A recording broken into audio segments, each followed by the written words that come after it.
Hi there, welcome to the Books for Us. It's been a while. I've been gone for I think 2 weeks by now. I'm sorry about that. Life was throwing me curveballs and I was not able to dodge them at all. And they were kind of smacking me in the face. Yeah. But thank you to all of you who sent me well wishes. I appreciate it a lot. And hopefully we're back now, right? And today we are doing the book snob tag, and I was kindly tagged by Maxie. So thank you, Maxie. Go check out her video as well. And the first question of the book snob tag is, what is your definition of book snobbery? Now, I think what book snobbery means to me is that you are considering some genres of books or some types of books beneath you or as less worthy than other genres or other types of books. And more specifically, I feel that that would mean that you only consider classics to be good books, or like books that were written by very famous authors, or, well, not popular authors necessarily, but intellectual authors, or that you only like intellectual books. And that you might consider genres like romance or science fiction or things like that beneath you, or as not part of that literary canon that we are talking about. So that is what comes to mind when I think about book snobbery. Now, the second question is if there is a genre or a type of book that I would not consider reading because of being that genre or that type of book. And my answer would actually be no, because I do think that I have read across all the genres, or I think I've read across all the genres. I think I have tried different types of books, very different types of books, and that I am not shying away from certain content or anything like that. The only thing that I can add here is that over the course of the years, you start to realize that some genres are just more appealing to you than others are. For me, for example, I know that I am not that much into biographies or autobiographies, which doesn't mean I don't read them, and I can actually enjoy some of them very well. For example, I love the Diaries of Alan Rickman. That was wonderful to read. But I do notice that I do not automatically gravitate towards that type of books. So I don't know if that is snobbery. I just think that is, well, getting to know yourself. Question 3 is, does erotica count as literature? And my answer would be sure, why not? There are quite erotic paintings that are considered art, so why wouldn't books be the same? I believe that if it is well written, that any genre could be literature, if it is erotica or if it is horror or science fiction or whatever. Each genre could get there, I think. Question 4. Is it better to read classic books than popular bestsellers? I don't think that that's so. I enjoy a good classic once in a while.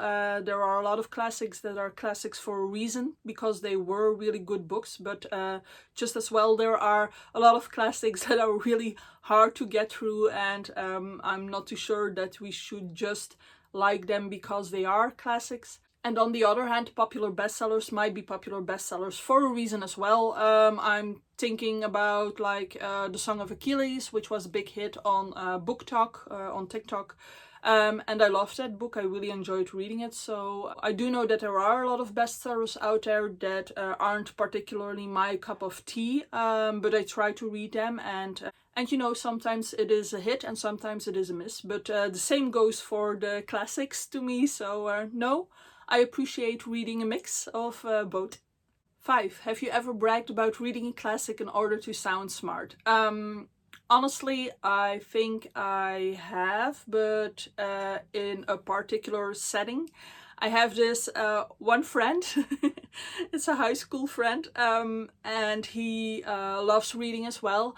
But he is very particular about what he reads, and he tends to go into telling me about these books, like, have you read this, and you must read this, and I cannot believe that you've not read this, or something like that.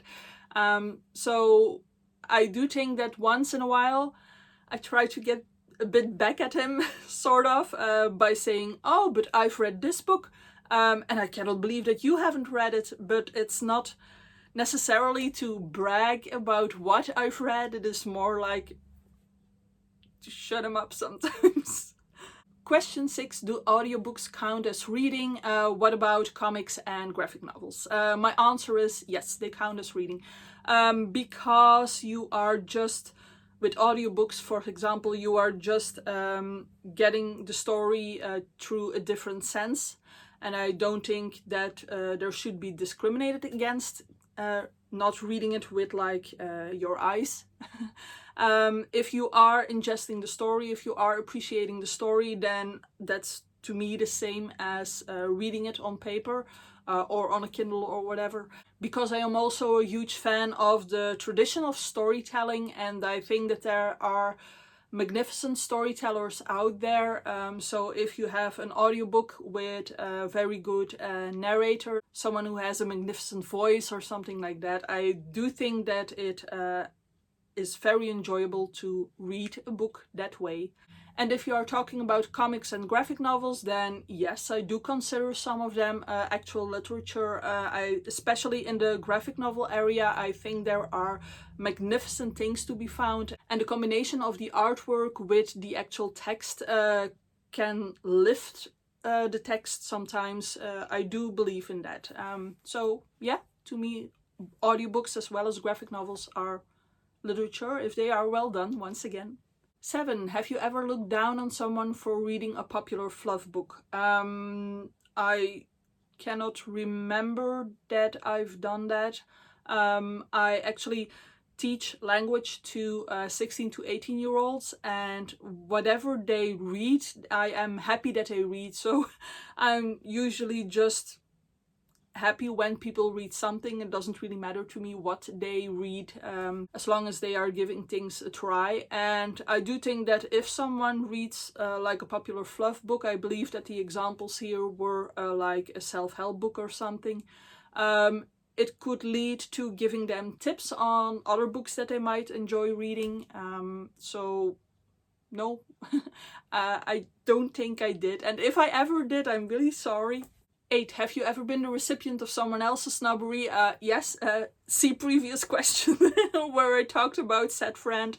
And I do believe that during my studies, a lot of people were like, oh, I am reading this and I am reading this, and why aren't you reading this or that? But it didn't really get to me. Question 9 is, would you ever be friends with a snob? Yeah, apparently so. Now, as I said, this is a friend since high school already, so there are a lot of other things to consider in this friendship, a lot of past history, and you know, no one is perfect. And anyway, he at least talks about books and we can exchange tips. I do get valuable tips from him. And I do feel that I can give him tips as well to read. So yeah, I can be friends with a snob, no problem. Question 10, are people who don't read less sophisticated than people who do read? I don't think so. I guess it depends on your definition of sophisticated. But I do not think that you should necessarily be a reader in order to be sophisticated. I consider reading something that you are either interested in or not, or you can get interested in. It's the same like with someone who is really into like soccer or something, or has this favorite soccer team. They will gravitate towards other people who are into said soccer team, and just like that, I will gravitate more to people who are readers, because I can talk about my books with them. But that doesn't make me feel like the soccer fans are less sophisticated in any way. They just have a different interest. No. Question 11 is, measure yourself. Based on your answers on the previous questions, do you consider yourself to be a book snob? I think that based on everything I've told you, I would not consider myself a book snob. I think I am open to all genres. I think I am open to all kinds of reading. And to people who don't read as well. I would understand, however, if people consider me to be like a book snob, because I very much enjoy the plays by Shakespeare, and I very much enjoy some of the classics to read, and I love reading and I talk about it a lot. So I can see that to some people that might come across as book snobbery, I guess. But according to the definition that I gave at the beginning, I do not consider myself to be a book snob. And the last thing to do is to tag someone else, and I would very much like to tag a book forest. Thank you for all your kind words in the past few weeks. I really appreciated it, and I hope you will consider doing this book tag. Alright, that's it for me. If you liked the video, give it a like, subscribe if you haven't done so already, and I hope to see you soon in another video. Bye!